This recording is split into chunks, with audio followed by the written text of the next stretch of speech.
주님의 이름으로 축복합니다. 네, 오늘 함께 나눌 말씀 보도록 하겠습니다. 말씀은 갈라디아서 5장 22절부터 23절 말씀입니다.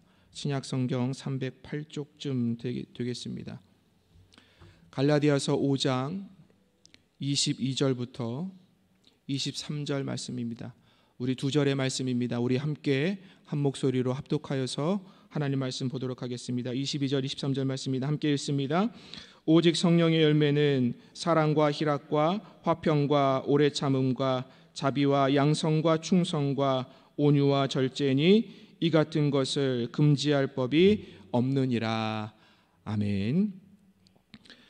어떤 선교사님이 인디언 원주민들을 선교하는 중에 마을에 추장 생일인 것을 알게 되었습니다. 그런데 마을 사람들이 모여서 이 추장의 생일을 축하해 주지 않는 거예요. 이해하게 생각한 이 선교사님이 추장에게 묻습니다. 오늘이 추장님 생일인데 왜 잔치를 하지 않습니까? 그러자 추장이 이렇게 대답합니다. 왜 생일 파티를 하지요? 축하라는 것은 축하할 일이 있을 때 하는 것인데 나이를 먹는 것이 무슨 특별한 일인가요? 나이를 먹는 데는 어떠한 노력도 들지 않아요. 나이는 그냥 저절로 드는 것입니다. 선교사가 머쓱해하면서 다시 추장에게 묻습니다. 그러면 언제 축하를 합니까? 그랬더니 추장이 이렇게 대답하더랍니다. 더 나아질 때 축하하는 것입니다. 지난해보다 올해가 더 나아지고 새로워지고 현명한 사람이 되었으면 그때 축하하는 것입니다. 바울은 자신의 삶을 이렇게 고백합니다. 형제들아, 내가 그리스도 예수 우리 주 안에서 가진 바 너희에 대한 나의 자랑을 두고 단언하노니 나는 날마다 죽노라. 바울이 자신의 삶에 대해서 다른 사람한테 자랑할 것이 무엇이라고 이야기합니까? 나는 날마다 죽는다라는 것을 자랑합니다. 여러분, 왜 바울이 이런 고백을 하고 있을까요? 예수 그리스도를 만나 변화된 삶을 살고 있지만 우리는 수시로 자신도 모르는 사이에 불쑥불쑥 옛 자아가, 옛 모습들이, 옛 습성들이, 옛 성격들이 드러납니다.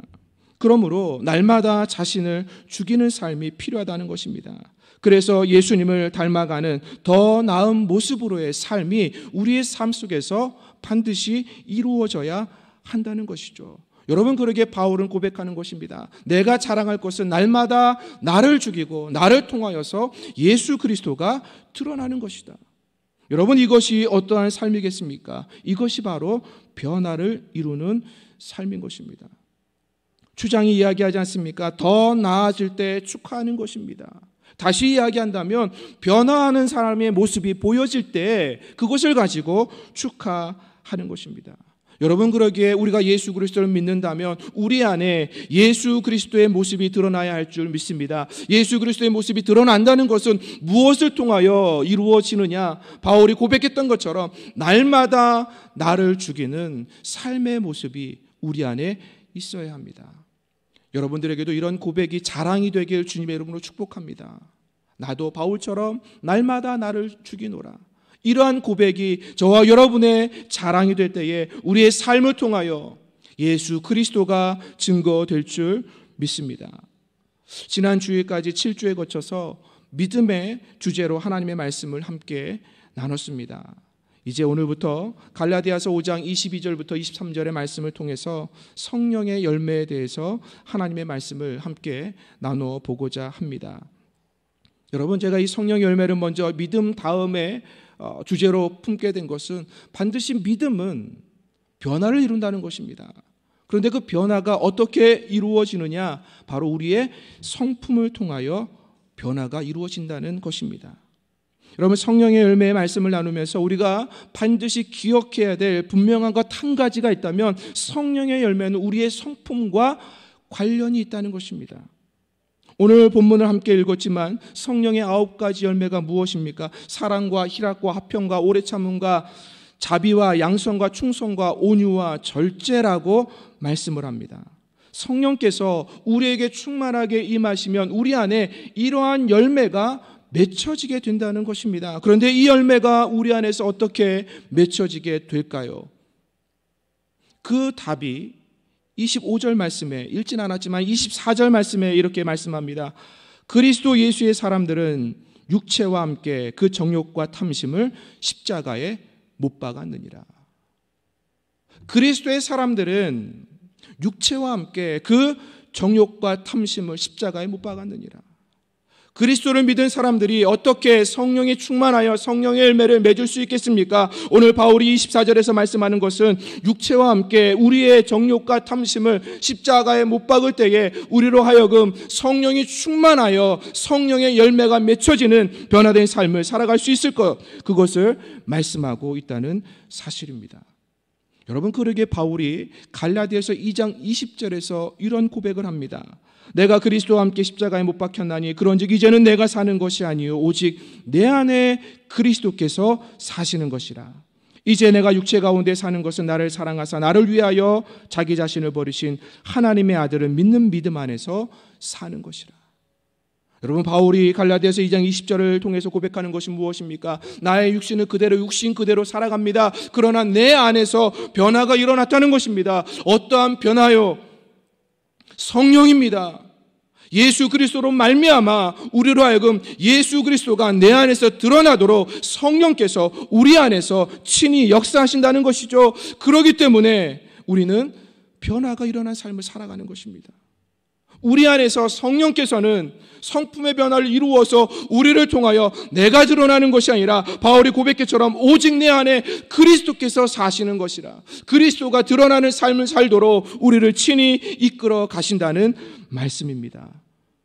여러분, 그러기에 고린도후서 5장 17절에서 바울이 고백합니다. 그런즉 누구든지 그리스도 안에 있으면 새로운 피조물이라. 그리스도 안에 있으면 새로운 피조물이라. 이전 것은 지나갔으니 보라 새 것이 되었도다. 여러분, 바울이 이야기하고 있는 새로운 피조물, 새 것은 완전히 변화된, 다른 모습으로 변화된 삶을 이야기하는 것입니다. 우리의 모습이 변화되었습니까? 아닙니다. 우리의 육체적인 모습은 그대로입니다. 그런데 우리의 안이, 우리의 마음이, 우리의 생각이, 우리의 영혼이 완전히 새로운 존재로, 새 것으로 변화되었음을 말씀하는 것입니다. 여러분, 이에 대해서 신약 성서학자인 톰 라이트는 당신이 믿음을 가진 후에라는 책을 썼는데 그 책에서 이야기하는 것은 우리가 예수 그리스도를 믿게 된 후에 하나님이 우리에게 원하시는 것은 다른 것이 아니라 바로 성품의 변화가 일어나는 것을 하나님께서 원하신다는 것을 보여주는 책입니다. 여러분, 한 은퇴하신 목사님이 이런 이야기를 했다는 것을 글을 통해서 접하게 되었습니다. 목회를 하면서 성도들 가운데 집도 팔아서 하나님께 바치고 논도 팔아서 하나님께 바치는 사람은 봤어도 자기의 성질머리를 뽑아서 바치는 사람은 보지 못했다는 말씀이었습니다. 평생을 목회를 하면서 은퇴하신 목사님께서 하신 이 말씀이 의미하는 것이 무엇이겠습니까? 여러분, 그만큼 사람이 믿음을 가지고 살아간다고 하지만 성품이 변화된다는 것, 사람의 생각과 사람의 마음에 변화가 일어난다는 것이, 그 변화된 삶을 가지고 삶을 살아간다는 것이 결코 쉽지 않다는 것입니다. 여러분, 이것이 여러분들에게만 적용되는 말씀이겠습니까? 아닙니다. 목사인 나에게도 똑같다는 것입니다.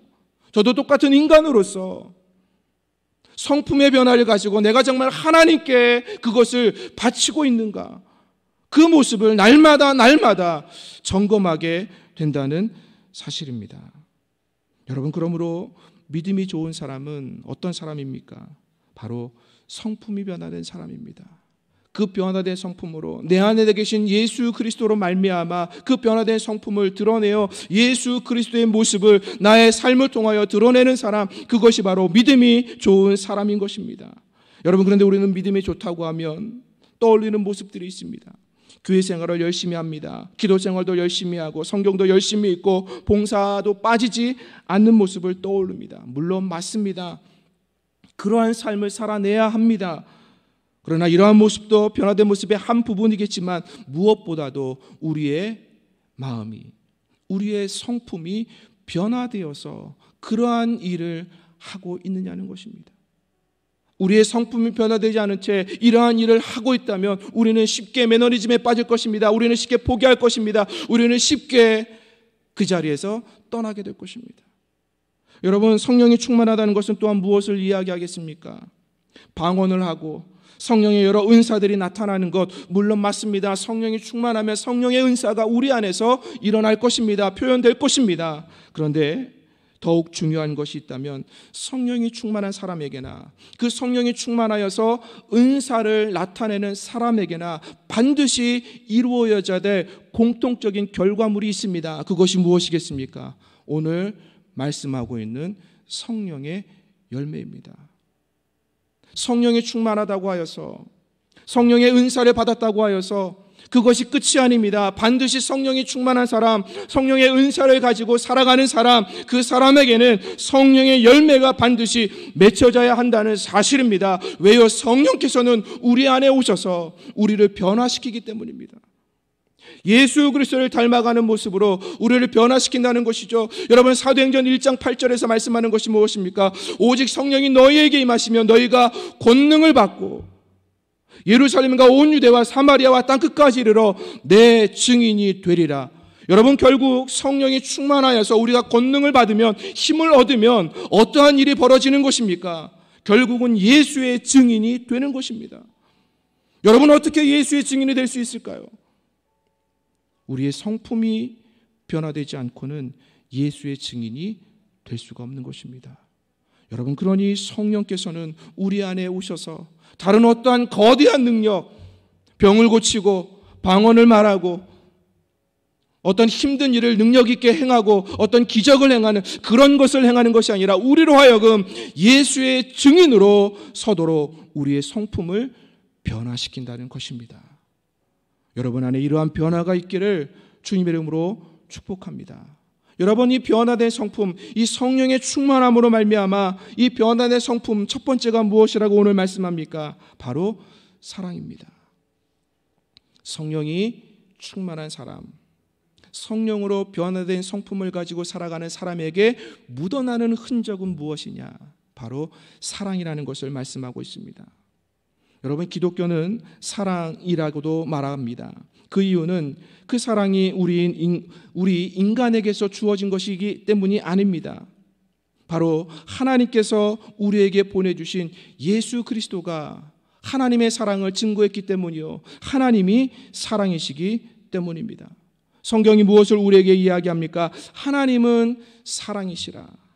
계속해서 말씀합니다. 독생자를 세상에 보내심은 그로 말미암아 우리를 살리려 하심이라. 사랑은 여기 있으니 우리가 하나님을 사랑한 것이 아니요 하나님이 우리를 사랑하사 우리 죄를 속하기 위하여 화목제물로 그 아들을 보내셨습니다. 여러분, 기독교가 사랑인 것은 그리스도인들이 사랑을 행하기 때문이 아닙니다. 하나님이 사랑이시기 때문입니다. 예수 그리스도께서 이 땅에 오셔서 하나님의 사랑을 보여주셨기 때문입니다. 그러기에 기독교가 사랑인 것입니다. 그러기에 교회는 사랑을 행하는 것입니다. 그러기에 우리도 사랑을 행하며 살아가는 것입니다. 바울이 로마서 5장 8절에서 분명히 선포하지 않습니까? 우리가 아직 죄인 되었을 때에 그리스도께서 우리를 죽으심으로 말미암아 하나님께서 우리에 대한 자기의 사랑을 확증하셨느니라. 예수님께서 이 땅에서 오신 이유 하나님의 사랑 때문입니다. 이 땅에 오셔서 수많은 기적과 이적을 행하신 이유 사랑하기 때문입니다. 십자가에 죽으신 이유 무엇 때문입니까? 사랑하기 때문인 것입니다. 여러분, 그러기에 기독교가 사랑인 이유는, 그리스도인들이 이 땅을 살아가면서 사랑의 삶을 살아내야 하는 이유는 우리에게 있는 것이 아니라 하나님께 있음을 여러분 기억하시기 바랍니다. 여러분, 우리가 이 땅을 살아가면서 사랑을 이야기하지만 우리의 사랑은 지극히 자기중심적인 사랑일 뿐입니다. 남을 위한다고 합니다. 결국은 자기 만족입니다. 자기 자신과 관계된 사랑을 할 뿐입니다. 여러분, 그러기에 오직 우리의 사랑의 근거가 하나님이시길 주님의 이름으로 축복합니다. 하나님께서 보내주신 예수 그리스도가 우리의 사랑의 근거가 되길 주님의 이름으로 축복합니다. 여러분, 그렇기 때문에 우리가 어떻게 사랑의 열매를 맺을 수 있을까요? 그 첫 번째가 바로 예수님께 우리의 사랑의 뿌리를 두어야 한다는 것입니다. 왜 예수님께 우리의 사랑의 뿌리를 두어야 할까요? 말씀드렸지만 예수님이 이 땅에 오셔서 우리를 향하신 하나님의 사랑을 보여주셨기 때문입니다. 여러분 너무나 잘 알고 있는 말씀 아닙니까? 요한복음 3장 16절 말씀, 하나님이 세상을 이처럼 사랑하사 독생자를 주셨으니 이는 그를 믿는 자마다 멸망하지 않고 영생을 얻게 하려 하심이라. 하나님이 예수 그리스도를 이 땅에 보내신 이유가 무엇입니까? 사랑입니다. 하나님의 사랑 때문에 예수님께서 이 땅에 오셨습니다. 예수님께서도 하늘 영광 보자 다 누릴 수 있으셨습니다. 그런데 하나님의 사랑을 이 땅에 보여주시고자, 나타내시고자, 그 사랑으로 우리를 구원해 내시고자 모든 것을 다 버리시고 이 땅에 오셨습니다. 예수님은 이 땅에 하나님의 사랑으로 오셔서 죄인이나 병든 자나 가난한 자나 소외된 자나 못 배운 자나 장애인이나 냄새나는 자나 보기 흉한 사람이나 이 모든 사람을 사랑의 대상으로 품으셨다는 사실입니다. 여러분, 그런데 세상은 가진 자를 좋아합니다. 우리도 그렇지 않습니까?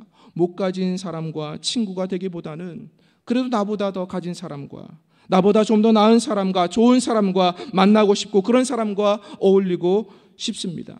자기가 세운 기준보다 못하다면 차별하고 무시하고 업신여기는 것이 우리의 모습입니다. 여러분, 그러므로 우리의 사랑은 오직 예수 그리스도께 뿌리를 둔 사랑이어야 합니다. 그래야 하나님의 사랑으로 사랑할 수 있습니다. 여러분, 요한복음 8장에 보면 간음하다가 현장에서 잡혀서 예수님 앞에 끌려온 여자가 있습니다. 모든 사람들이 그녀를 향하여 돌을 들고 서 있습니다. 그런데 그 가운데는 하나님의 말씀을 연구하고 잘 알고 있는 바리새인들 역시 있었습니다. 여러분, 그럼에도 불구하고 바리새인들이 무엇을 들고 있었습니까? 하나님의 말씀을 들고 있었습니까? 아닙니다. 그들 역시도 돌을 들고 있었습니다. 그 여자를 향하여 던질 돌을요. 그런데 예수님은 어떻게 하십니까? 사람들과 똑같이 돌을 드시나요? 아닙니다. 먼저 몸을 굽혀서 땅에 글씨를 무엇인가 쓰십니다. 그 후에 일어나셔서 사람들을 둘러보면서 말씀하십니다. 먼저 죄 없는 자가 돌로 쳐라. 그러자 그곳에 그녀를 향하여 돌을 들고 있던 사람들이 그 돌을 내려놓습니다. 그리고 양심의 찔림을 받아서 돌아갑니다. 예수님께서 이 여자에게 그 후에 무엇이라 말씀을 하십니까? 나도 너를 정죄하지 아니하노니 가서 다시는 죄를 범하지 말라. 여러분, 분명 예수님은 하나님의 아들입니다. 예수님께서 말씀하신 것처럼 먼저 죄 없는 자가 돌로 쳐라. 예수님은 죄가 없지 않습니까? 그렇다면 돌을 들고 이 여자를 칠 수 있는 사람은 누구밖에 없습니까? 그 자리에서 예수님밖에 없었다는 사실입니다. 여러분, 그런데 예수님께서는 돌을 들지 않습니다. 대신에 먼저 땅에 몸을 굽히시고 글씨를 쓰셨습니다. 여러분, 예수님께서 무슨 글씨를 쓰셨을까요? 우리는 성경에 기록되어 있지 않기 때문에 예수님께서 땅바닥에다가 무슨 글씨를 쓰셨는지 알지 못합니다. 그런데 우리가 생각해 본다면 이런 글씨를 쓰지 않으셨을까요? 하나님은 사랑이시라.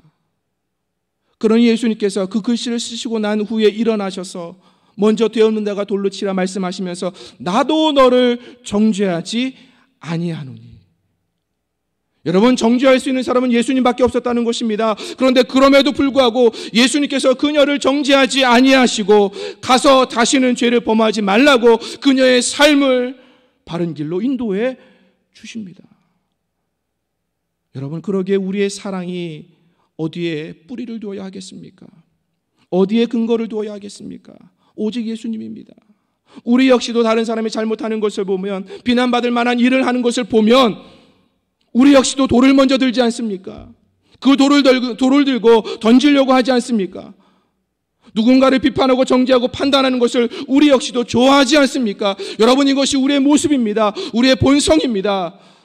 그러기에 우리 안에 성령이 충만하면 우리의 사랑이 우리 자신에게 머무는 것이 아니라 예수 그리스도께 뿌리를 두게 하심으로 말미암아 우리로 하여금 사랑하도록, 예수의 사랑으로 하나님의 사랑을 드러내도록 우리로 하여금 인도하신다는 사실입니다. 여러분 안에 이 사랑, 예수 그리스도께 뿌리를 둔 사랑이 있기를 주님의 이름으로 축복합니다. 여러분, 내가 사랑할 수 있어서 사랑하는 것이 아닙니다. 언젠가 그 사랑 역시도 변합니다. 언젠가 그 사랑하는 사람에게도 여전히 우리는 돌을 던질 수 있는 가능성이 있는 사람들이 우리입니다. 나는 아니라고요? 아닙니다. 저조차도 내가 싫어하거나 내가 비판하고 나를 미워하고 나에게 원수와 같은 사람에게 언제든지 돌을 들 수 있는 존재가 바로 나입니다.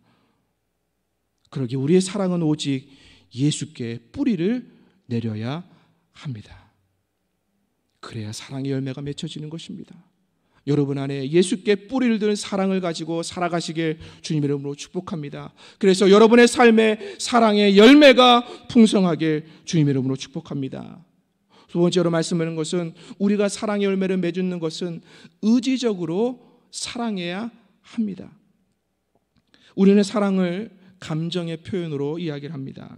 그렇게 생각을 합니다. 물론 사랑은 우리의 감정의 표현이기도 합니다. 그러나 사랑은 감정의 표현보다는 우리의 의지의 표현이 더 많이 작용을 한다는 사실입니다. 연애 초기나 결혼 초기의 열렬한 사랑의 감정, 여러분 그 감정이 항상 유지됩니까? 유지되지 않습니다. 미국 코넬대 인간행동연구소에서 남녀 5,000명을 대상으로 남녀 간의 애정이 지속되는 기간에 대해서 연구를 했다고 합니다. 남녀 간의 가슴 설레는 사랑의 기간이 여러분 어느 정도 된다고 생각을 하십니까? 짧게는 18개월, 그리고 길게는 30개월이라고 합니다. 짧으면 1년 반이고요. 길면 2년 반 동안 우리의 사랑이 그만큼 열렬하게 있다가 그 사랑이 유효기간이 끝난다는 것입니다. 여러분, 그렇다면 유효기간이 끝난 후에는 어떻게 살아야 합니까? 사랑의 감정이 아닙니다. 사랑의 의지로 사는 것입니다. 여러분, 이 유효기간 30개월, 인생의 길이에 비하면 의외로 너무나 짧다는 결론입니다. 따라서 사랑은 단순한 감정이 아닙니다. 감정으로만 이루어지는 것이 아닙니다. 사랑은 우리의 의지가 반드시 필요하다는 사실입니다. 여러분, 마태복음 5장 44절과 46절에서 예수님께서 이런 말씀을 하십니다. 나는 너희에게 이르노니 너희 원수를 사랑하며 너희를 박해하는 자를 위하여 기도하라. 너희가 너희를 사랑하는 자를 사랑하면 무슨 상이 있으리요? 세리도 이와 같이 아니하느냐? 예수님께서 누가복음 6장 32절 말씀에서도 이렇게 말씀하십니다. 너희가 만일 너희를 사랑하는 자만을 사랑하면 칭찬받을 것이 무엇이냐? 죄인들도 사랑하는 자를 사랑하느니라. 잠언에도 사랑에 대해서 이렇게 이야기합니다. 미움은 다툼을 일으켜도 사랑은 모든 허물을 가리우느니라. 허물을 덮어주는 자는 사랑을 구하는 자요 그것을 거듭 말하는 자는 친한 것을 이간하는 자니니라. 베드로 사도도 이렇게 고백합니다. 무엇보다도 뜨겁게 서로 사랑할지니 사랑은 허대한 죄를 덮느니라. 여러분, 우리가 어떻게 주님께서 말씀하신 것처럼 원수를 사랑할 수 있을까요? 어떻게 나를 박해하는 사람을 위하여 기도할 수 있을까요? 어떻게 우리가 좋아하지도 않는 사람을 향하여서 사랑을 베풀 수 있을까요? 어떻게 허물이 가득한 사람의 그 허물을 보고 그 허물조차도 덮어줄 수 있을까요? 사랑은 감정의 문제가 아닙니다. 사랑은 의지적으로 행하는 것입니다. 여러분, 그러기에 성경에서 말하는 사랑은 단순한 감정으로 사랑하라는 것이 아닙니다. 너의 힘을 다하여, 너의 정성을 다하여, 너의 마음을 다하여 사랑하라는 것입니다. 성경 신명기 6장에서도 분명히 말씀하지 않습니까? 너희가 마음을 다하고 뜻을 다하고 힘을 다하여 내 하나님 여호와를 사랑하라. 이 말씀이 무엇입니까? 감정으로만 하나님을 사랑하는 것이 아닙니다. 좋을 때는 하나님 사랑할 수 있겠죠. 그러나 하나님께서 내 길을 들었지 않는다고 생각하신다면, 하나님께서 나의 길을 열어주지 않는다고 생각하신다면, 나의 삶의 자리에 장애물이 있고 끊임없는 터널과 같은 어두움이 나의 삶의 자리에 계속된다면, 여러분 그때에도 하나님을 사랑한다고 말할 수 있겠습니까? 사랑은 감정의 문제가 아닙니다. 성경에서 이야기하는 사랑은 우리의 의지를 다하여서 사랑하라는 것입니다. 여러분, 예수님께서 겟세마네 동산에서 십자가를 지시기 전에 땀방울이 핏방울이 되도록 기도하셨습니다. 여러분, 왜 예수님께서 그렇게 간절히 기도하셨을까요? 예수님조차도 하나님께서 주시는 그 십자가가 너무나 무거웠습니다. 그래서 예수님의 뜻은, 자신의 의지는, 자신의 생각은 십자가를 거부하는 것, 십자가 대신 또 다른 길을 하나님께 보여달라고 기도하신 것입니다. 그런데 하나님께서 예수님에게 주신 말씀은 무엇입니까? 그래도 십자가라는 것입니다. 그러자 예수님께서 어떻게 하십니까? 자신의 뜻을 내려놓으신 것입니다. 그리고 십자가, 하나님께서 말씀하신 그 십자가를 지신 것입니다. 무엇으로요? 예수님께도 의지가 필요하셨다는 것입니다. 예수님의 의지로 자신의 생각을 꺾고 하나님의 뜻을, 하나님의 계획을, 하나님의 사랑을 십자가로 보여주신 것입니다. 사랑하는 여러분, 사랑은 감정의 문제만이 아닙니다. 우리의 감정은 수시로 변화하며 바뀔 수 있습니다. 그러기에 우리의 사랑에는 반드시 의지가 필요합니다. 의지적으로 사랑해야 합니다. 여러분, 우리가 어떻게 의지적으로 사랑할 수 있을까요? 성령이 우리 안에 계셔야 하는 것입니다. 그러기에 성령이 충만한 사람은 사랑의 열매를 맺는 것입니다. 나의 의지가 아니라 성령께서 도와주시는 그 의지로, 성령께서 역사하시는 그 의지로 하나님의 영이신 그 성령께서 사랑의 하나님의 마음을 품고 우리의 삶의 자리에 그래도 사랑하라고, 그럼에도 불구하고 사랑할 수 있도록 우리의 의지를 하나님께서 주관해 주시는 것입니다. 여러분 안에 하나님께서 주시는 그 성령의 능력으로 의지를 다하여 사랑할 수 있는 삶의 자리가 되기를 주님의 이름으로 축복합니다. 의지를 다해 사랑할 때 우리의 삶의 자리에 성령의 충만한 성령의 열매가 우리의 변화된 성품으로 말미암아 아름다운 사랑의 열매가 맺혀지게 될 줄 믿습니다. 마지막으로 우리가 어떻게 사랑의 열매를 맺을 수 있느냐? 사랑은 언제나 생명을 향하여 있다는 사실입니다. 예수님께서 마지막 때를 말씀하시면서 이런 말씀을 제자들에게 하셨습니다. 불법이 성함으로 사랑이 식어진지라. 여러분, 홍수 때에 가장 필요한 것이 무엇일까요? 바로 물입니다. 먹을 수 있는 물, 마실 수 있는 생수가 가장 필요합니다. 홍수라 하면 물이 가장 풍성할 때 아닙니까? 풍부한 물이 가득할 때 아닙니까? 그런데 그럼에도 불구하고 그 홍수 때에 가장 필요한 것이 물이라는 것입니다. 사랑도 그렇습니다. 세상이 온통 사랑에 관한 이야기로 가득 차 있습니다. 그런데 정작 우리의 아이들은 정서적으로 병들어갑니다.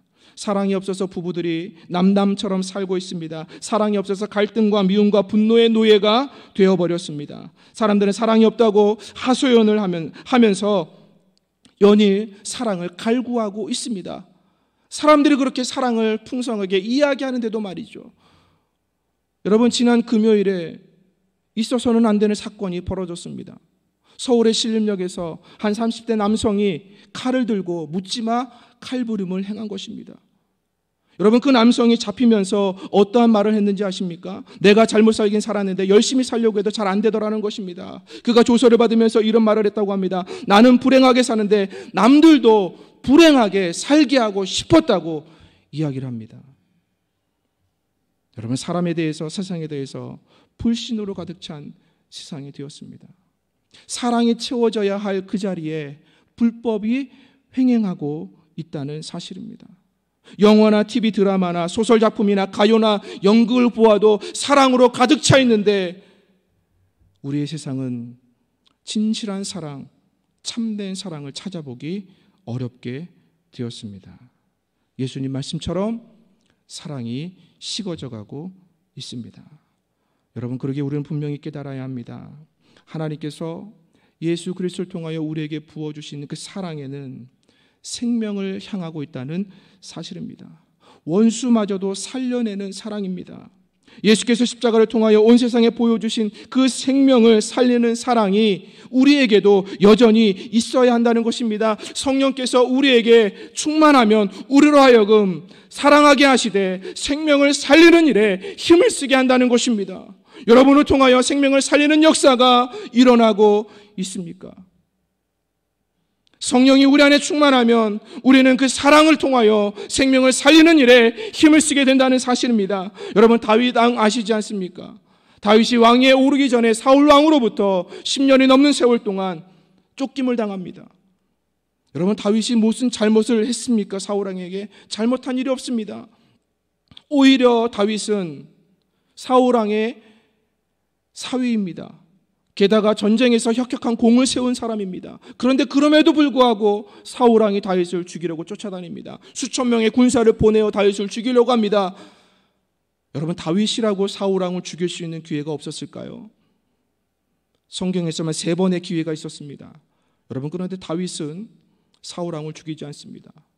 최측근에서 다윗을 따라다니고 있던 참모들도 사울 왕을 죽일 수 있는 기회에 사울 왕을 죽여서 이 억울한 도망자의 신세를 벗어나라고 이야기했음에도 불구하고 다윗은 사울 왕을 죽이지 않습니다. 당연히 사울 왕을 보면 원수죠. 내가 당신의 사위임에도 불구하고 나라를 위하여 혁혁한 공을 세웠음에도 불구하고 죽이려고 하니 당연히 원수가 아니겠습니까? 사울 왕을 보고만 했다면 다윗은 죽일 수밖에 없을 것입니다. 그런데 다윗은 사울 왕을 보지 않습니다. 누구를 바라보고 있습니까? 하나님인 것입니다. 하나님을 바라보니 생명이 그 속에서 일어났다는 것입니다. 여러분, 마찬가지입니다. 우리의 삶의 자리에도 우리가 원수처럼 생각하는 너무나 많은 사람들이 있지 않습니까? 우리를 못살게 굴고 우리의 삶을 무너뜨리려고 하고 우리를 잘못된 방향으로 가게 하려고 하는 그러한 술수와 그러한 계략을 가지고 우리에게 다가오는 사람들 역시 있지 않습니까? 그런 사람들도 만날 수 있지 않겠습니까? 그러한 상황도 조건도 우리가 마주할 수 있지 않겠습니까? 여러분, 그러나 그때에도 우리는 생각해야 합니다. 이것을 통하여 하나님의 생명의 역사가 일어날 것인가? 사랑의 사람은 생명의 역사를 생각합니다. 그러기에 그 삶의 자리에 사랑의 열매가 맺혀지는 것입니다. 여러분, 예수님께서도 이 말씀을 하지 않으셨습니까? 내가 온 것은 생명을 얻게 하고 더 풍성히 얻게 하려 함이라. 여러분, 예수님은 우리 안에서 생명을 향하게 하시지 우리로 하여금 사망과 죽음을 향하여 가도록 하지 않으십니다. 세상을 바라보되 생명을 바라보도록 하지 우리로 하여금 멸망과 낙심과 좌절을 향하여 나아가도록 하지 않는다는 것입니다. 여러분 안에 성령이 충만하여서 생명을 향한 사랑의 열정이 타오르길 주님의 이름으로 축복합니다. 그래서 여러분을 통해서 생명의 역사가, 생명을 살려내는 은혜가 여러분의 삶에 충만한 삶이 되길 주님의 이름으로 축복합니다. 여러분, 이제 말씀을 마무리하겠습니다. 여러분, 우리 안에 성령이 계십니다. 여러분 안에 성령이 계신 줄 믿습니다. 여러분, 그렇다면 우리가 어떻게 이 성품이 변화되어서 사랑의 열매를 맺을 수 있을까요? 예수님께 뿌리를 두고 우리가 의지적으로 하나님의 사랑을 실천하려고 하고 우리가 생명을 향하여 나아가려고 할 때에 우리가 어떻게 해야 할까요? 한 가지 기억하십시오. 나의 힘을 빼야 합니다. 나의 힘을 아직도 손아귀에 쥐고 있으면요, 여전히 나 중심의 삶입니다. 내가 사랑하는 사람, 내가 좋아하는 사람, 내가 사랑해야 할 사람만 보입니다. 그러니 나의 힘을 빼고 성령님께 도우심을 구해야 합니다. 성령 하나님께서 내 삶을 주관하도록 맡기셔야 합니다. 그래야 우리 안에 변화된 성품으로 말미암아 우리의 삶을 통해 사랑의 열매가 맺혀지게 되는 것입니다. 예수 그리스도께 뿌리를 두며 우리 안에 주시는 의지적인 행함으로 사랑을 행하고 생명을 바라볼 수 있는 그 성품으로 우리로 하여금 사랑의 열매가 맺혀지도록 성령께서 여러분을 친히 인도하실 줄 믿습니다. 여러분, 그러니 이 한 주간을 보내면서 우리의 성품이 변화되어 성령의 사람으로 사랑의 열매를 맺어갈 수 있는 복된 한 주간의 삶이 되길 주님의 이름으로 축복합니다.